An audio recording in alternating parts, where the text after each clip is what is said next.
only blackness, the absence of light. These are the eyes of a psychopath. Hello, and welcome to James, the Lesser Express Lane, where we get you in and out as fast as possible with DSP talking about how great Chris Benoit was. Let's watch.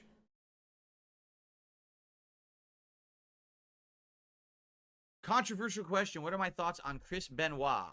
How dare you ask me controversial questions? I would never in a million years answer a controversial question. Yeah, right. Listen.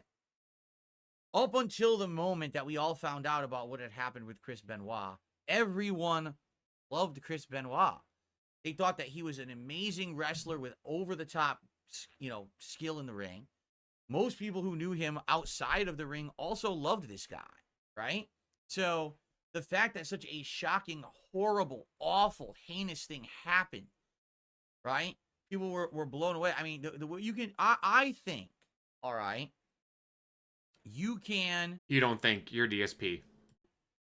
Respect the work someone did, but you don't have to like the person after the fact.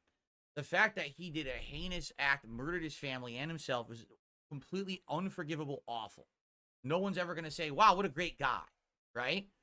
But the wrestling work he did, right, was crazy good. The work he did in the ring, if you respect that art form, this is what it is. It's not really a sport. It's an art form. It's hard for you to it's very hard. Chris Benoit was an artist, and it was an art form. Really, it's wrestling. It's not art. Hard because you want to separate it, but how do you? How do you separate an amazing body of work from a murderer, a multiple murderer, right?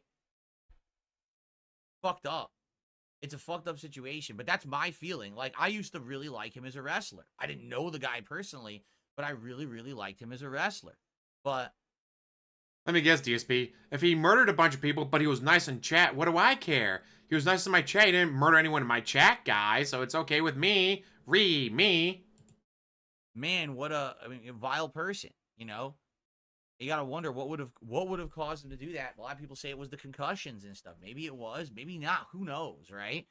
It's kind of a moot point. It doesn't even matter what caused it. It's just messed up that it happened, you know? Shut the fuck up, DSP. Let's listen to what Paul Heyman has to say about this. My boy. Why? You can admire his work all you want, but I'll give you my take on it. Since you want to keep on yelling out my boy, 3 people died in that house that night. Only one person had the choice behind it. The other 2 didn't have a choice to die. So if that's your boy, you. As a human being, I don't care about CTE. I don't care what the reasons are. Nancy and Daniel had no option. He did.